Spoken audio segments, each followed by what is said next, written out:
దోషాలు ఉంటాయి అని చెప్తూ ఉంటారు. దానివల్ల చాలా ఇళ్లలో మనం చూస్తూ ఉంటాం. గొడవలు పడుతూ ఉంటారు. సఖ్యత అనేది ఉండదు. ఆందోళన ఎక్కువ పడుతూ ఉంటారు. చాలా ఇష్యూస్ మనం చూస్తూ ఉంటాము. వాటన్నిటి నుంచి బయటపడాలంటే ఇంట్లో ఉన్న దోషాలు పోవాలని కూడా చెప్తూ ఉంటారు మనల్ని. సో అసలు అది ఏ విధంగా అంటారు? దానికి ఏమైనా పరిష్కారం ఉంటుందా? మంచి ప్రశ్న అడిగారు. ఎక్కడ ప్రాబ్లం ఉందో అక్కడే పరిష్కారం ఉంటుంది.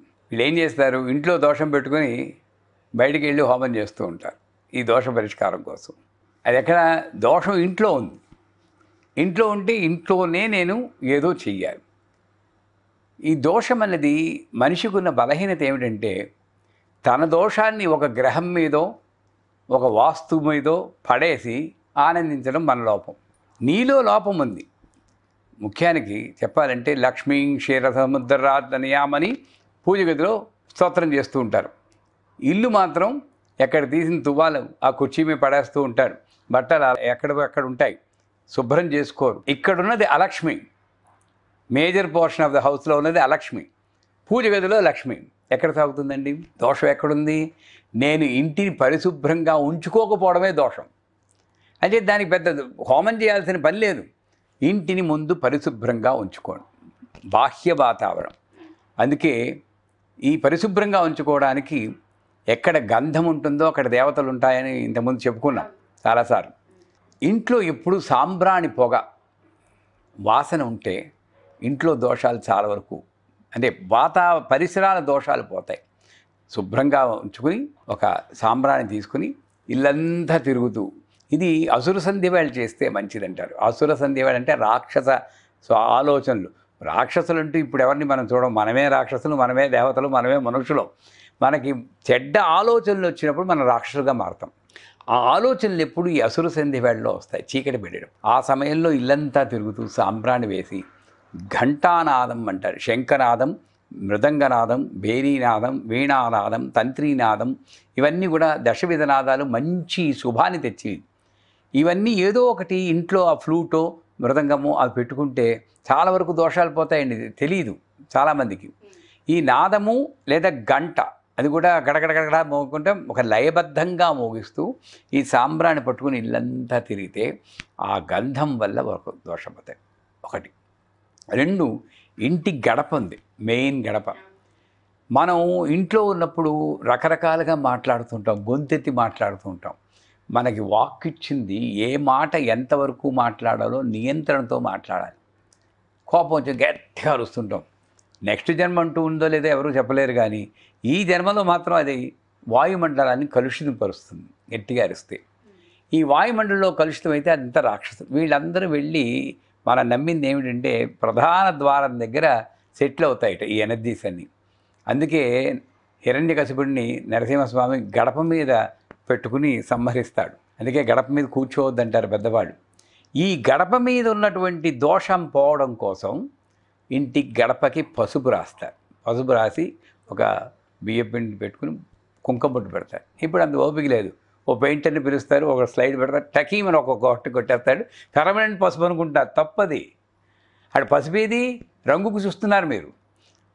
శుభ్రంగా అలికి పసుపు రోజు రాసి పెట్టగలిగితే ఆ గడపలో దాక్కున్నటువంటి ఈ యొక్క రాక్షస స్వభావాలు పోతాయి, రాక్షస శక్తులు పోతాయి. దానివల్ల మన యొక్క వాక్కు నియంత్రణ పడుతుంది. ఇది ఒకటి. అసలు ఇంట్లో మనశ్శాంతి లేదు అని ఎప్పుడు నిర్ణయం అవుతుంది? ఎక్కడికైనా బయటికి వెళ్ళారనుకోండి, ఇంటికి రావాలంటే మనకి బాగా చికాగ్గా అనిపిస్తే ఇల్లు బాగోలేదు, 100% బాగోలేదు. సో శుభ్రంగా ఉంచుకోండి. గంధం అంటే మంచి సువాసనలు వెళ్ళెత్తున్న సాంబ్రాణి. మూడోది శబ్దం, ఒక నాదం ఉండాలి. ఒక లలితా సహస్రనామం, విష్ణు సహస్రనామం, మీకు నచ్చింది ఏదో ఒకటి, ఒక ఆహ్లాదకరమైన నాదం పెట్టుకోగలిగితే నాదం వల్ల కూడా కొంతవరకు ఇంటిలోని దోషాలు పోతాయి. ఇంకా అంతకీ పోలేదనుకోండి, ఆదివారం కానీ అమావాస్య నాడు కానీ పెద్ద గుమ్మడికాయ తీసుకోండి.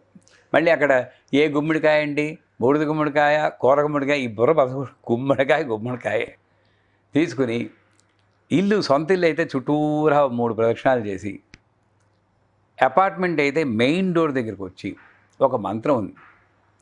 ఓం హ్రీం సర్వవిఘ్నకృద్భ్యో సర్వభూతేభ్యో హుం ఫట్ స్వాహ. ఇది మంత్రం. మొదలెట్టి ఓం హ్రీం సర్వ విఘ్నకృభ్యో సర్వభూతేభ్యో హుం ఫట్ స్వాహ, ఇక్కడికి ఒకసారి ఇలా 3 సార్లు క్లాక్ వైజు, 3 సార్లు యాంటీ క్లాక్ వైజ్ అప్రదక్షిణంగా తిప్పి 6వసారి తిప్పుతున్నప్పుడు ఓం హ్రీం సర్వ విఘ్నకృభ్యో సర్వభూతేభ్యో హుం ఫట్ స్వాహ అని బద్దలు కొట్టేయాలి. ఆ బద్దలు కొట్టినప్పుడు అది పగిలిపోవచ్చు లేదా క్రాక్ తీయచ్చు. అప్పుడు ఇలా విడదీసి ఈ పెడని ఇటు, ఈ పెడని ఇటు పెట్టుకోవాలి. ఓకే. లేకపోతే మళ్ళీ కలిసిపోతుంది. అర్థమైంది కదా? ఈ ముక్కని ఇటు, ఈ ముక్కని ఇటు పెట్టి ఒకసారి మళ్ళీ ఈ మంత్రం ఓం హ్రీం సర్వ విఘ్నకృభ్యో సర్వభూతేభ్యో హుం ఫట్ స్వాహ అని ఒకసారి చెప్పి అవన్నీ ఏరి నైరుతి దిక్కులో పడేయాలి, ఓ సంచిలో వేసుకుని. ఇలా చేస్తే ఆ గుమ్మడికాయలో ఇంట్లో ఉన్న దోషాలన్నీ వచ్చేస్తాయట. సర్వ విఘ్నకృభ్యో, ఏ భూత ప్రేత పిశాచాలు, ఏ శక్తులైతే ఉన్నాయో, దుష్ట దోషాలు ఉన్నాయో, నా పనులకి విఘ్నాలు కలిగిస్తున్నాయో అవన్నీ కూడా ఈ గుమ్మడికాయలోకి వచ్చి పోవుగాక. ఇది ఆదివారం నాడు కానీ, సాయంకాలం అమావాస్య నాడు కానీ అసుర సంధ్య వేళ చేస్తే అద్భుతమైన ఫలితాలు ఇస్తాయి. అదొక్కటే కాదు, నేను మారాలి, అది మర్చిపోకండి. ఇదేదో చేసేస్తే అయిపోతుంది అనుకోకండి. నేను మారాలి, నేను వాక్కుని సరిగ్గా ఉపయోగించుకోవాలి, ఓర్పు కలిగి ఉండాలి, సదా యొక్క భగవంతుని యొక్క నామస్మరణ చేస్తూ ఉండాలి. మనశ్శాంతితో నేను గడపడానికి నేను నా ప్రయత్నం చేసినప్పుడు ఇంట్లో ఉన్న దోషాలు తొలగిపోతాయి, పరిపూర్ణంగా పోతాయి. మనశ్శాంతి కోసం చాలా ప్రయత్నిస్తూ ఉంటాం. స్పెషల్లీ ఇంట్లో ఉన్న దోషాలు పోతే మనశ్శాంతిగా ఉంటాం అనుకుంటూ ఉంటాం. ఏం చేయాలన్నది చాలా చక్కగా వివరించారు. శ్రీమాత్రం.